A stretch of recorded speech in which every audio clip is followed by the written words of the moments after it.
there's multiple drivers in a car, so it's basically a relay.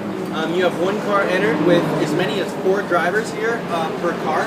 For us, we have 3 drivers.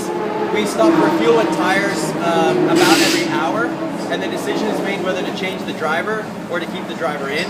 For us, we'll be changing drivers every time we put fuel in the car. As you can tell, it's pretty warm. You add, let's say 30 degrees Fahrenheit to what you're feeling right now, and then put 4 layers of clothing on.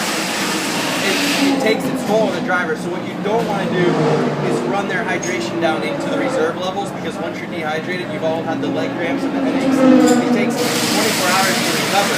So you try to monitor the driver's hydration levels, and that means keeping him fresh, getting him out to get him rehydrated.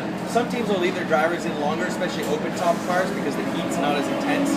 But for us, we try to keep the drivers fresh. So the strategy is when you stop, there's a full course yellow or a safety car period where there's been an incident and they need to slow the pace down. That's a great time to dive in the pits, but it's also a very busy time to dive in the pits. So you may take tires and no fuel, you may take fuel and no tires, you may take driver fuel and tires. I mean, it gets very heavy in the pits. We assume that we'll do somewhere around 13 to 14 stops tomorrow. So for these guys, they're doing 36-hour days leading up to the race, and then they have to go and be, picture perfect on their pit stop. So they're athletes as much as the drivers. They just get less sleep and less nutrition than we do.